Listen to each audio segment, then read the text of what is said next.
दोस्तों, श्री कृष्ण के बारे में कहानी अधूरी रह गई थी। आज हम जानेंगे कि उन्होंने कालिया और धनुक का वध कैसे किया। इससे पहले मैंने श्री कृष्ण के बारे में एक वीडियो डाल चुकी हूँ। अगर आपने वो नहीं देखा है तो जल्दी से चैनल को सब्सक्राइब करके उसे देख लें, और अगर आपको पसंद आए तो उसे शेयर और लाइक ज़रूर करें। तो चलिए स्टार्ट करते हैं कालिया और धनुक का वध। फिर कुछ बड़ा होकर उन्होंने कदम्ब वन में बलराम के साथ मिलकर कालिया नाग का वध किया। फिर इसी प्रकार वहीं ताल वन में दैत्य जाति का धनुक नाम का अत्याचारी व्यक्ति रहता था, जिसका बलदेव ने वध कर डाला। उक्त दोनों घटनाओं से कृष्ण और बलदेव की ख्याति दूर दूर तक फैल गई थी। इसके अलावा यहाँ पर उन्होंने यमलार्जुन, सक्टासुर वध, प्रलंब वध और अरिष्ट वध किया। रासलीला। मान्यता है कि यहीं पर श्री कृष्ण और राधा एक घाट पर युगल स्नान करते थे। इससे पहले कृष्ण की राधा से मुलाकात गोकुल के पास संकेत तीर्थ पर हुई थी। वृंदावन में ही श्री कृष्ण और गोपियाँ आँख मिचौनी का खेल खेलते थे। यहीं पर श्री कृष्ण और उनके सभी सखा और सखियाँ मिलकर रासलीला अर्थात तीज त्योहारों पर नृत्य उत्सव का आयोजन करते थे। कृष्ण की शरारतों के कारण उन्हें बांके बिहारी कहा जाता है। यहाँ बांके बिहारी का मंदिर है।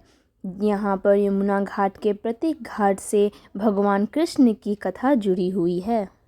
गोवर्धन पर्वत। वृंदावन के पास ही गोवर्धन पर्वत है। यहीं पर कृष्ण ने लोगों को इंद्र के प्रकोप से बचाया था। उस काल में लोग इंद्र से डरकर उसकी पूजा करते थे। कृष्ण ने उनके इस डर को बाहर निकाला और सिर्फ परमेश्वर के प्रति ही प्रार्थना करने की शिक्षा दी। नंद इंद्र की पूजा का उत्सव मनाया करते थे। श्री कृष्ण ने इसे बंद करके कार्तिक मास में अन्नकूट का उत्सव आरंभ कराया। कंस का वध। वृंदावन में कालिया और धनुक का सामना करने के कारण दोनों भाइयों की ख्याति के चलते कंस समझ गया था कि ज्योतिष भविष्यवाणी अनुसार इतने बलशाली किशोर तो वासुदेव और देवकी के पुत्र ही हो सकते हैं। तब कंस ने दोनों भाइयों को पहलवानी के लिए निमंत्रण दिया, क्योंकि कंस चाहता था कि इन्हें पहलवानों के हाथों मरवा दिया जाए। लेकिन दोनों भाइयों ने पहलवानों को मारकर कंस को पकड़ लिया और सबके देखते देखते ही उसको भी मार दिया। कंस का वध करने के पश्चात कृष्ण और बलदेव ने कंस के पिता उग्रसेन को पुनः राजा बना दिया। उग्रसेन के 9 पुत्र थे। उनमें कंस ज्येष्ठ था। उनके नाम हैं न्यायग्रोध, सुनामा, कंक, शंकु अजभु, राष्ट्रपाल, युद्धमुष्टि और सुमुष्टिद। उनके कंसा, कंसवती, सतंतु, राष्ट्रपाली और कंका नाम की 5 बहनें थीं। अपनी संतानों सहित उग्रसेन कुकुर वंश में उत्पन्न हुए कहे जाते हैं और उन्होंने व्रजनाभ के शासन संभालने के पूर्व तक राज किया। कृष्ण बचपन में ही कई आकस्मिक दुर्घटनाओं का सामना करने तथा किशोरावस्था में कंस के षड्यंत्रों को विफल करने के कारण बहुत लोकप्रिय हो गए थे। कंस के वध के बाद उनका अज्ञातवास भी समाप्त हुआ और उनके सहित राज्य का भय भी।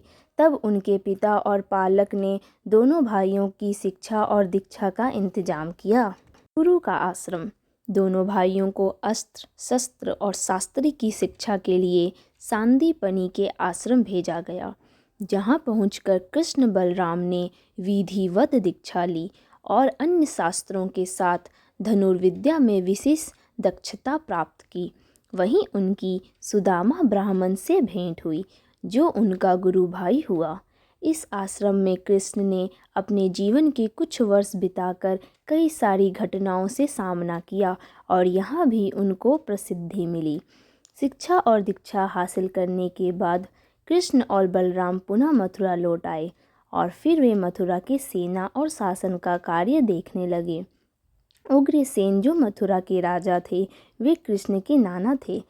कंस के मारे जाने के बाद उसका ससुर और मगध का सम्राट जरासंध क्रोध हो चला था। जरासंध का आक्रमण।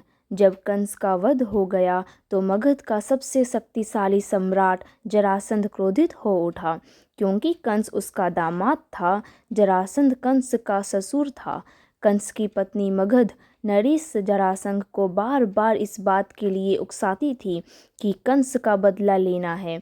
इस कारण जरासंध ने मथुरा के राज्य को हड़पने के लिए 17 बार आक्रमण किया। हर बार उसके आक्रमण को असफल कर दिया जाता था। फिर एक दिन उसने कालयवन के साथ मिलकर भयंकर आक्रमण की योजना बनाई। कालयवन की सेना ने मथुरा को घेर लिया। उसने मथुरा नरेश के नाम संदेश भेजा और कालयवन को युद्ध के लिए 1 दिन का समय दिया। श्री कृष्ण ने उत्तर में भेजा कि युद्ध केवल कृष्ण और कालयवन में हो, सेना को व्यर्थ क्यों लड़ाएं। कालयवन ने स्वीकार कर लिया। कृष्ण और कालयवन का युद्ध हुआ और कृष्ण रणभूमि छोड़कर भागने लगे तो कालयवन भी उनके पीछे भागा। भागते भागते कृष्ण एक गुफा में चले गए। कालयवन भी वहीं घुस गया। गुफा में कालयवन ने एक दूसरे मनुष्य को सोते हुए देखा। कालयवन ने उसे कृष्ण समझकर कसकर लात मार दी और वह मनुष्य उठ पड़ा। उसने जैसे ही आंखें खोली और इधर उधर देखने लगा, तब सामने उसे कालयवन दिखाई दिया। कालयवन उसके देखने से तत्काल ही जलकर भस्म हो गया। कालयवन को जो पुरुष गुफा में सोए मिले वे इक्ष्वाकु वंशी महाराजा माधाता के पुत्र राजा मुचुकुंद थे, जो तपस्वी और प्रतापी थे। उनके देखते ही कालयवन भस्म हो गया।